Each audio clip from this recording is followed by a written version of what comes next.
Recordar a nuestros maestros, un programa para reflexionar problemas de nuestro tiempo a la luz de los grandes pensadores.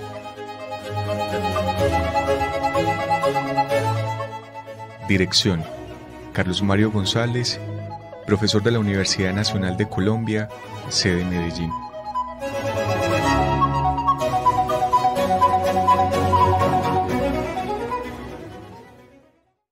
Un afectuoso saludo, les habla Carlos Mario González, profesor de la Universidad Nacional de Medellín, y estoy aquí en compañía de Lina Pulido y de Santiago Alarcón, quienes me acompañarán a lo largo de todo este año y esperemos que muchos más en la realización de Recordar a nuestros maestros, el programa que retomamos hoy, llenos de ánimos, con la expectativa puesta en que podremos realmente transmitir hasta ustedes algunos problemas, reflexiones e inquietudes que sean aportativos a la construcción de la existencia de cada cual. De una vez quiero darle los agradecimientos a Jorgito Benjumea, que siempre con su labor idónea y aplicada permite que el programa pueda llegar hasta ustedes. Ahora queremos inicialmente abordar 4 problemas, de los cuales les menciono el de hoy, arte y conocimiento, y el de el próximo lunes, cuando esperamos que también nos acompañen. El de hoy se llama arte y conocimiento. Vamos a dialogar nosotros 3 sobre ese tema tan esencial de para qué el arte, y en concreto, cuáles son las relaciones que tiene el arte con el conocimiento. El arte es meramente entretenimiento, es la vacuidad de un tiempo que se mata, o el arte es una fuerza y una potencia, una de cuyas manifestaciones es precisamente el conocimiento. Y dentro de 8 días, el programa que abordaremos y que ojalá suscite el interés de ustedes es ¿para qué la literatura? Vamos entonces a iniciar aquí en compañía de Lina y de Santiago una conversación en torno a este tema. Ustedes entenderán que es una conversación que reclama la paciencia y el entendimiento, diría yo, más que bien la comprensión de que el tema es muy amplio y solamente barruntamos algunas líneas gruesas de él. El arte, en todo caso, para que iniciemos esto, el arte da cuenta, yo podría decir así, que es un invento maravilloso que la humanidad ha hecho desde sus albores, desde que el ser humano es ser humano. El arte tiene el propósito de dar cuenta a través de narraciones o de imágenes, de efecto vivencial en el destinatario, de lo que hace presencia en ese ser humano, pero también el arte es lo que, al indagar aspectos y problemáticas humanas, abre horizontes nuevos, posibilidades nuevas para el sujeto que se apresta a una aproximación a esa obra de arte. Esas posibilidades alternativas para la existencia humana están vinculadas al hecho de que el arte también nos recuerda lo que la vida es, pero también que él nos evoca que la vida es y queda abierto siempre el camino de lo que podría ser.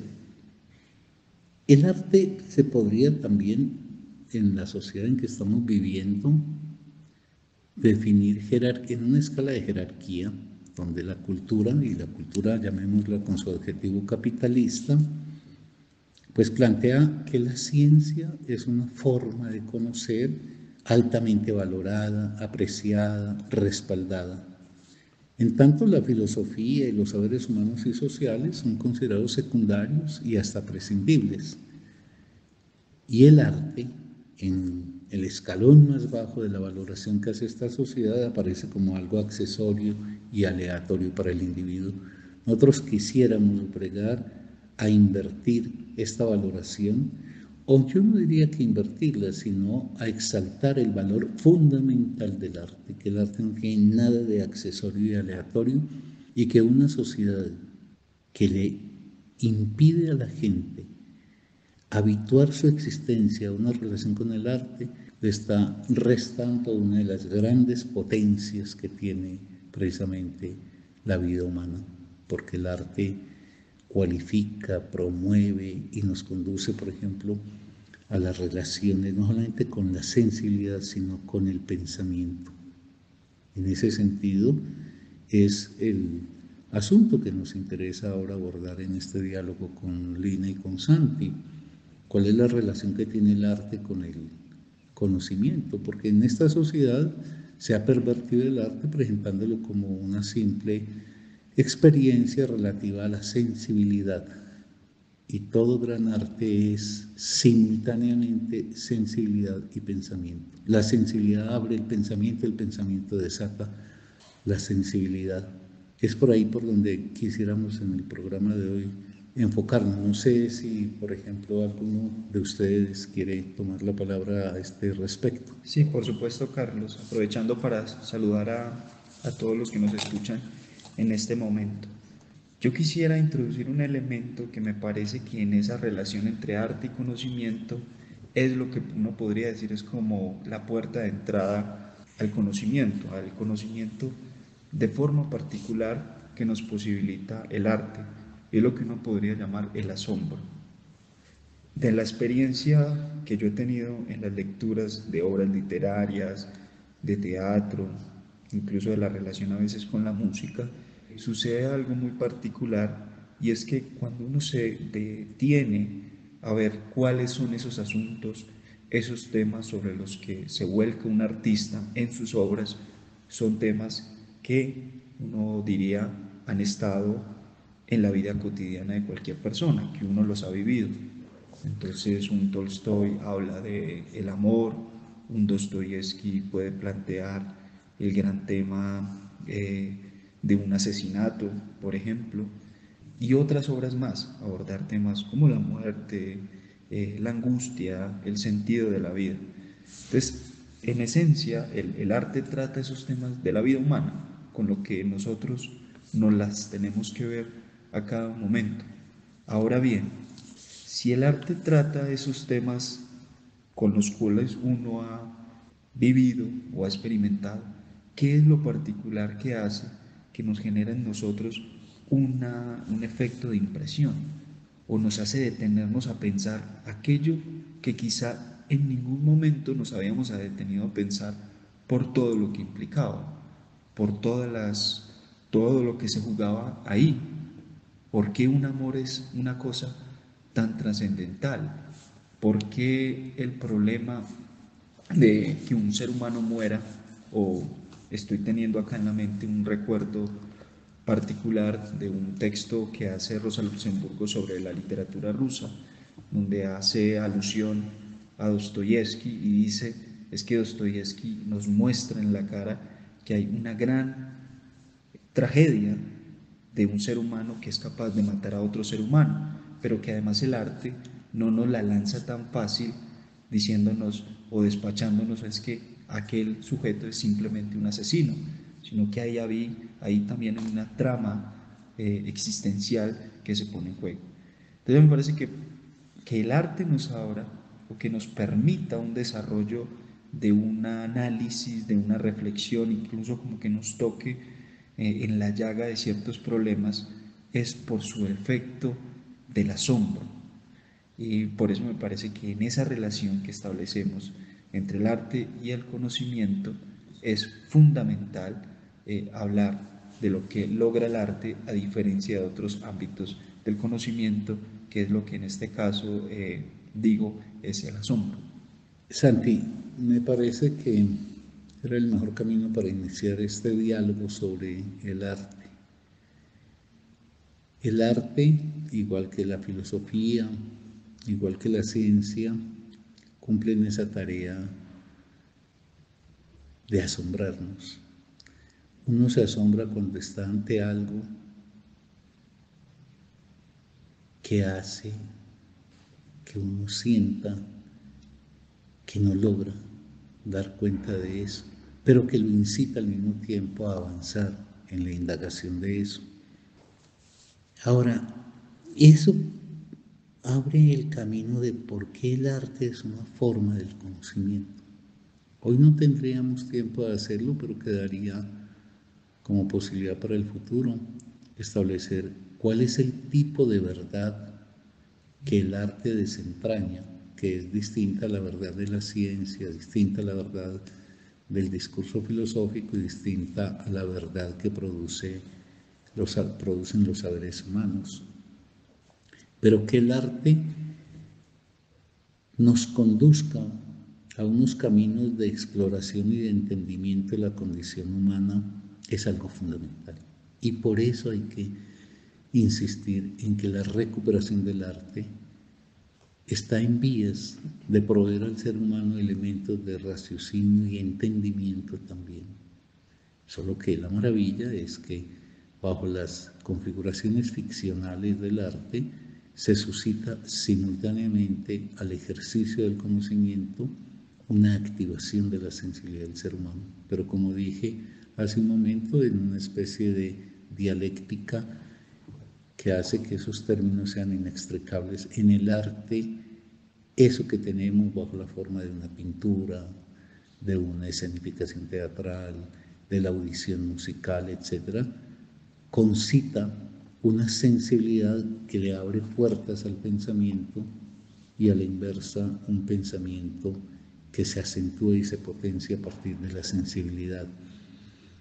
Yo creo que en ese sentido, y no sé Lina qué tendrá para decirnos también, que seguramente será mucho, podríamos explicitar que el arte en general, si lo tomamos en serio y no lo dilapidamos como esta cultura lo hace cuando lo vuelve únicamente un entretenimiento trivial, el arte ubica problemas para el ser humano. Vos bien lo dijiste, Santi, en el arte hay problemas universales, por eso nos podemos reconocer como si fuese un espejo en la gran obra de arte. El arte ubica problemas, en consecuencia nos abre preguntas, por ejemplo, eso es lo que propiciaría el asombro, pero también emprende una labor exploratoria que materializa una especie de investigación sobre el asunto en cuestión. Por eso todo lector serio y juicioso de la obra de arte se puede perfectamente llamar alguien que investiga en tanto explora esa problemática específica que la obra de arte le propone y que él reconoce como propia de sí. Sí, yo también quisiera continuar por esa vía porque en el ejemplo que nos daba Santiago respecto, por ejemplo, al efecto que puede producir una obra literaria, por ejemplo, acercarse a Crimen y Castigo, implica que es algo que estaba inicialmente fuera, pero que en el momento en que toca una existencia singular puede ser revivido y reinterpretado. Y a mí eso me parece, para hablarlo en el sentido que se ha planteado, me parece profundamente asombroso, precisamente por esa posibilidad de que algo que se ha hecho por manos, digamos, mortales, se vuelva completamente inmortal. Y eso es lo que de alguna forma hace que el arte y el conocimiento pueda trascender las barreras del tiempo, que pueda trascender espacios, culturas, que podamos sentirnos, por ejemplo, profundamente conmovidos por la obra de una persona que nació en un siglo distinto, en una cultura y en un lugar completamente distinto al nuestro y que aún así logre causar un efecto en nosotros. Eso a mí me parece profundamente asombroso, también en el sentido de que... Lina, ¿podrías explicitar un poquito más eso que me parece que es valioso para que nos quede bien claro? Pensaba precisamente que algo que también comparten el arte y el conocimiento es su carácter permanente y durable, es decir, todo lo que los seres humanos hacemos en nuestra vida singular pues aparece desde nuestro nacimiento hasta nuestra muerte y ahí podría finalizar, pero lo que logra el arte y el conocimiento es que logra atravesar esas barreras del tiempo, de nuestra mortalidad como seres individuales y trascender a lo que somos como humanidad. Y en ese sentido lo compartimos todos y nos permite precisamente como hacer lo que sería inicialmente mortal, algo que es inmortal y que es universal. Yo ahí haría un matiz, estando en líneas generales de acuerdo con vos.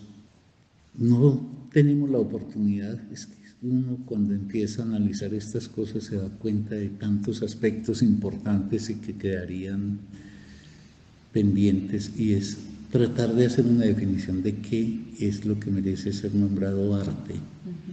Porque en nuestra época, por ejemplo, que todo lo iguala, entonces vos encontrás que la autoestima, que tantas cosas aparecen en una librería a la par, por ejemplo, de un libro de Platón, a la par de una novela de Thomas Mann, etc.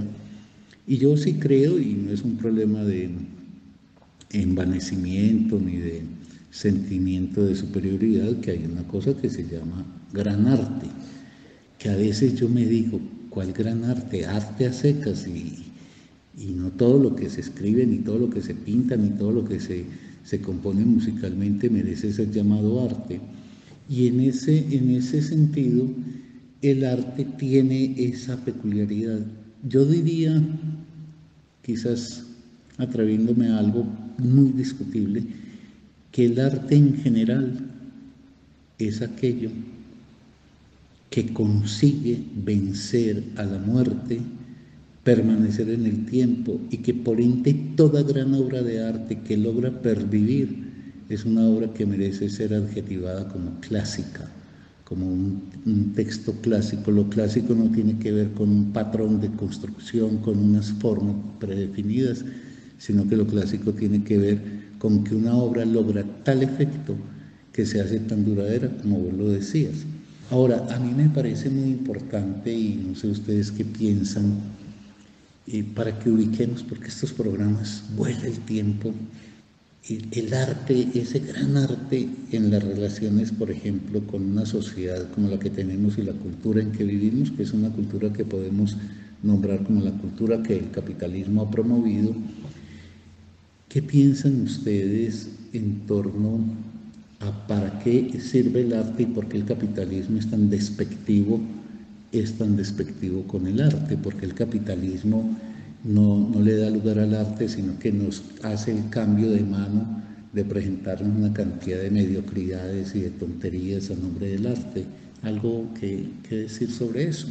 Sí, yo encuentro que en ese punto también que acaba de tocar el profe Carlos Mario, encuentro otro aspecto común también entre el arte y el conocimiento, y tiene que ver por un desprecio que tiene nuestra época por ambos, y que yo creo que proviene, entre muchas otras causas, de esa concepción capitalista de lo que se considera útil, y que tiene que ver eso que es útil con aquello a lo cual se le puede dar un uso práctico, es decir, aquello que puede llegar a resolver lo que nosotros hemos denominado las necesidades cotidianas de la vida.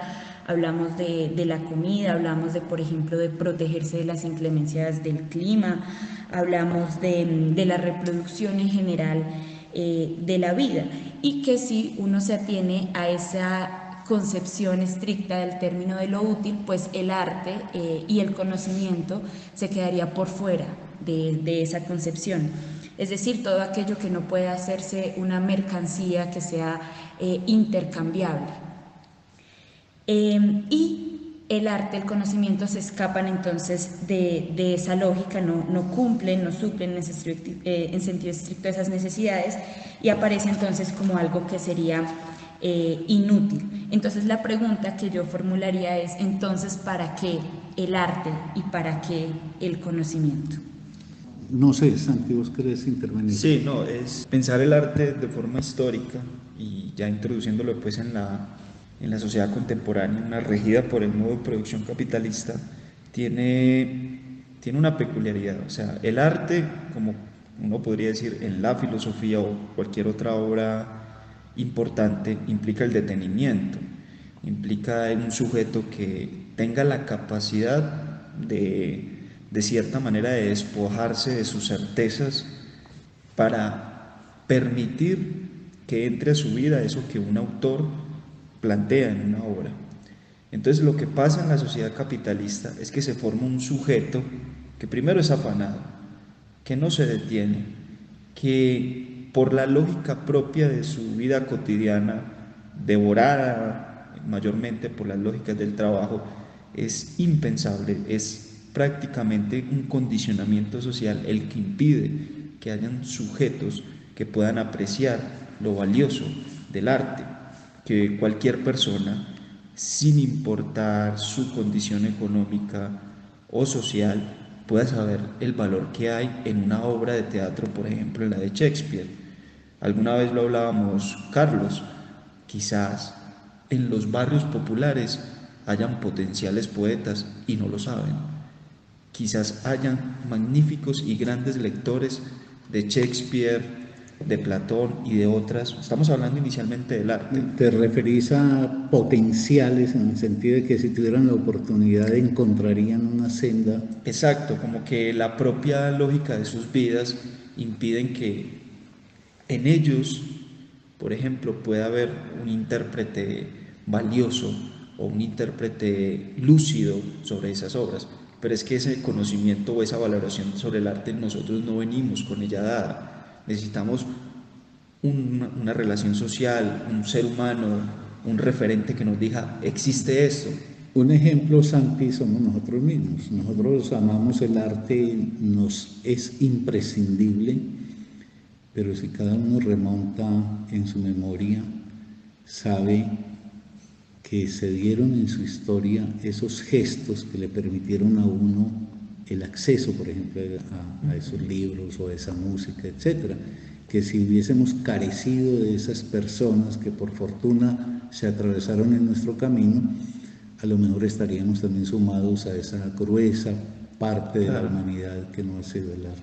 Por eso yo diría que el énfasis también a la crítica, recuerdo mucho la frase de Zuleta, la que tanto hemos dicho y que conocemos, que decía Zuleta, el capitalismo es antiartístico y antifilosófico.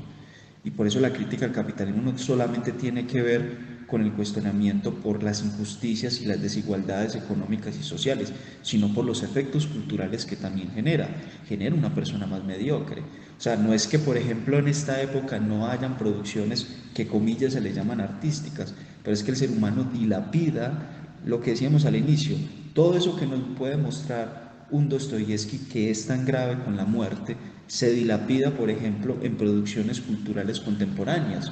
Entonces, el ser humano tiene un acceso en el capitalismo, en la actualidad, a producciones culturales, pero esas producciones culturales no permiten que el ser humano se ponga ante la complejidad del amor, de la sexualidad, de la amistad y de otros asuntos más de la vida. Entonces, por eso también insisto ahí en ese tema que nos introducía Lina sobre el arte en el capitalismo y por eso que también debe dirigirse una crítica allí para hacer una reivindicación del arte en otro sentido.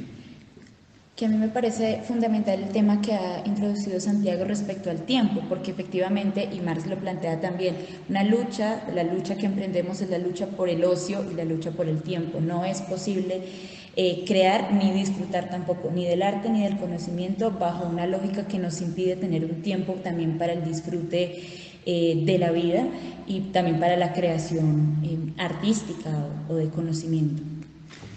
Yo quisiera conectar, dado que ya estamos bordeando el final del programa, la evocación que hace Santi de Zuleta, siempre tan bienvenida la recordación de Stanislao, con lo que planteó Lina sobre la utilidad, para mantener esto en el encuadre del capitalismo. Cuando Zuleta dice la sociedad capitalista o el ordenamiento social capitalista es antiartístico y antifilosófico, eso empata con lo que dice Lina de una sociedad que cree que el ser humano solamente se resuelve en el ámbito de las necesidades materiales, que son a su vez las únicas que al capitalismo le interesan porque es lo único que puede volverlo mercancía. Al capitalismo le queda muy difícil volver el pensamiento, y en el pensamiento la filosofía y el arte, mercancía. Por eso quizás la devaluación que tiene en la sociedad en que vivimos. Pero eso a su vez indica que el arte si tiene una utilidad.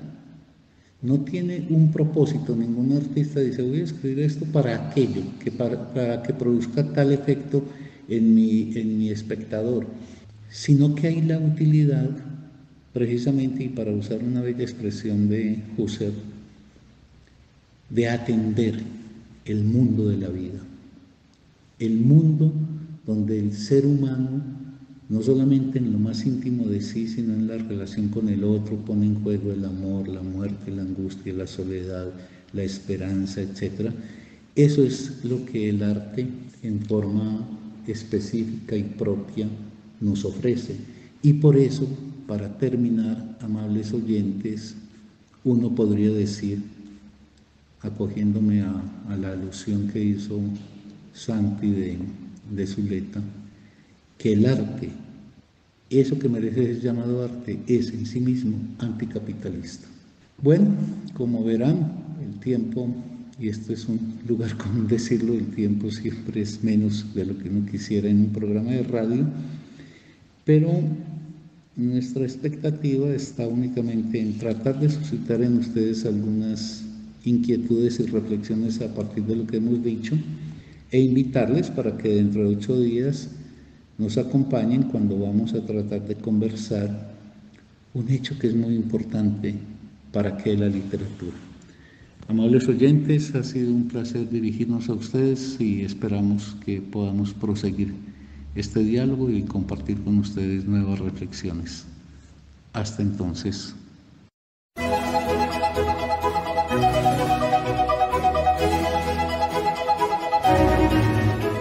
Recordar a nuestros maestros, un programa para reflexionar problemas de nuestro tiempo a la luz de los grandes pensadores.